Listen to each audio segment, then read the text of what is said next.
Hello বন্ধুরা, কেমন আছো সবাই? আশা করি তোমরা খুব ভালো আছো, আর আমিও তোমাদের ভালোবাসায় ভীষণ ভালো আছি। তো আজকে আমি চলে এসেছি একটা ইন্টারেস্টিং ভিডিও নিয়ে। এই ভিডিওটা তোমাদের অনেকেরই রিকোয়েস্টের মধ্যে অন্যতম একটা ভিডিও। তো আশা রাখবো ভিডিওটা স্কিপ না করে পুরোটা দেখার। আশা করছি তোমাদের ভীষণ ভীষণ ভীষণ ভালো লাগবে। প্রথমেই বলে রাখি, welcome back to my channel Riya blogs 15। আমার চ্যানেলে যদি কেউ নতুন হয়ে থাকো, চ্যানেলটি সাবস্ক্রাইব করে পাশে থাকা বেল আইকনটি ক্লিক করে দিও।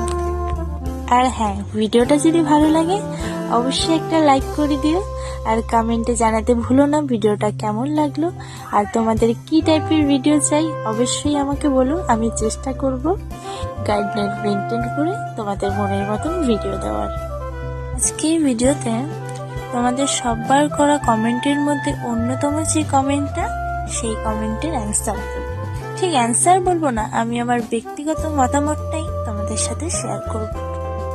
আমার প্রত্যেকটা ভিডিওতেই প্রায় তোমরা এই কমেন্টটা করো যে রিয়া তুমি এইরকম ভিডিও, বা দিদি ভাই তুমি এইরকম ভিডিও কেন করো।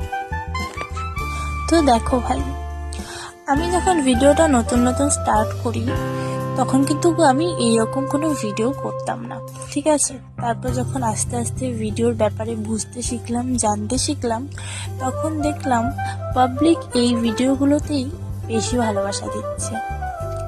আর আমি তেমন কিছু করি না যেটা একদম নেওয়া যায় না। আমি গাইডলাইন মেনটেন করি, ভিডিও করি। এবার ব্যাপার হচ্ছে আমার ভিডিও দেখে লোকে কি বলবে, এটাই তো মেন কথা। দেখো, প্রথমত লোকে কি ভাববে, লোকে কি বলবে তাতে আমার যায় অথবা আসে না। কারণ আমি যখন বাড়িতে খিদে কষ্ট করব, কেউ 250 গ্রাম চাল এনে দিয়ে বলবে না যে নিয়ে রান্না করে খা। তাই আমি লোকের কথা ভেবে 1 সেকেন্ডও নষ্ট করি না। কারণ লোক শুধু বলতেই জানে, লোক তোমাকে সাহায্য করতে কখনো আসবে না। কিন্তু তুমি যখন খিদে কান্নাকাটি করবে, বা প্রচণ্ড কষ্টে থাকবে, বা প্রচণ্ড অভাবে থাকবে, তখন মানুষ বা লোকে এসে তোমাকে নানান রকম কথা বলবে, হাসাহাসি করবে, ঠাট্টা করবে।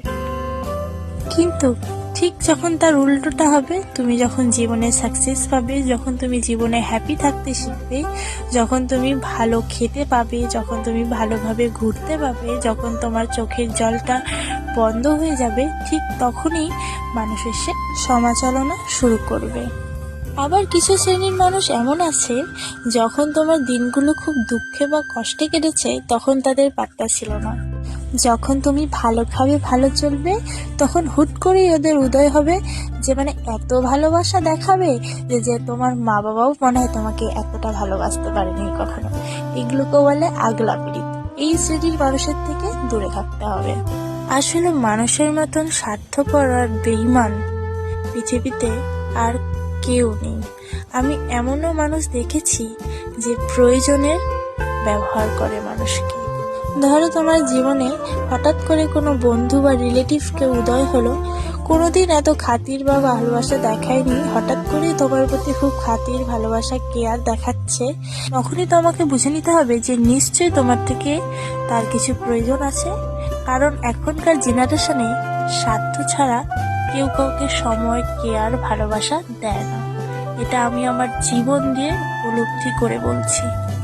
আমি আমার জীবনে এমনও মানুষ দেখেছি, আমার থেকে সব রকম সুবিধা, সব রকম প্রয়োজন মিটিয়ে নিয়ে আবার আরেকজনের কাছে গিয়ে আমার নামে বদনাম করে এসেছে।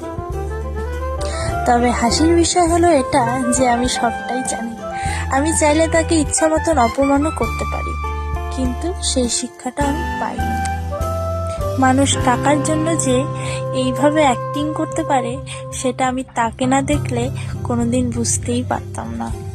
আসলে দোষটা তার না, আসলে দোষটা আমার। আমি মানুষকে চিনতে ভুল করি, মানুষের ভুল ক্ষমা করে বারবার সুযোগ দিই, তাই বারবার আমি ঠকে যাই।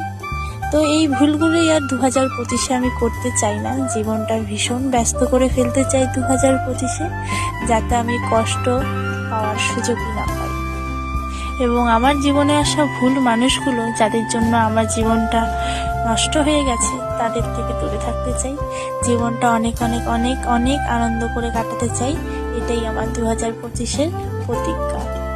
আসলে আমরা এখন এমন একটা জেনারেশনের মধ্যে দিয়ে যাচ্ছি যেখানে রক্তের টানের থেকে টাকার টানটা বেশি। যদি তুমি বাড়িতে টাকা দিতে না পারো তাহলে মা বাবা ভাই বোন কেউ তোমাকে কথা না শোনাতে ছাড়বে না, কিন্তু তুমি টাকা দাও, তোমার থেকে ভালো ছেলে ভালো মেয়ে কেউ হতেই পারবে না। তাহলেই তুমি ভালো। আসলে ভালোটা তুমি না, ভালোটা তোমার টাকা। যার সংসারে ইনকাম বেশি তার সংসারে সুখ বেশি, যার সংসারে ইনকাম নেই তার সংসারে সুখ নেই, এটাই বাস্তব। আর রইল আমি এমন ভিডিও কেন করি, দেখো কেউ ইচ্ছে করে এমন ভিডিও করে না, সেটা সবার আগে যারা বোঝার তারা ঠিকই বোঝে। আমি ইচ্ছাকৃত করছি না, আমার সত্যিই টাকার দরকার, জীবনে বাঁচতে গেলে টাকার দরকার। টাকা সবকিছু না এটা আমি জানি, কিন্তু জীবনে বাঁচতে গেলে টাকার দরকার। সত্যি বলতে আমার পরিস্থিতিটাই এরকম যে আমার এখন টাকার দরকার, আর আমি টাকার জন্যই ভিডিও করি। এখানে লজ্জার কিছু নেই, আমি বুক ফুলিয়ে বলতে পারি। হ্যাঁ, সবাই তো টাকার জন্যই সবকিছু করে।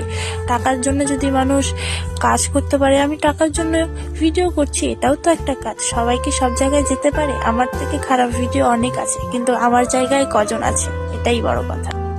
আর রইল শরীর, মানুষের যখন মন মরে যায় না, মানুষ আর শরীরের চিন্তা করে না। শরীর কি, শরীর তো চামড়ার জিনিস, ধুলেই পরিষ্কার হয়ে যাবে, কিন্তু মনে যদি একবার কালি বসে না, সেটা ধুলেও পরিষ্কার হয় না। তবে আমি কখনো কারো খারাপ চাইও নি, চাইবও না, কিন্তু কেউ কাউকে দুঃখ দিয়ে কখনো সুখী হতে পারে না, এটাই বাস্তব। তো যাই হোক বন্ধুরা, এই ছিল আজকের ভিডিও। দেখা হবে ভালো একটা ব্লগে, ততদিনের জন্য টাটা বাই।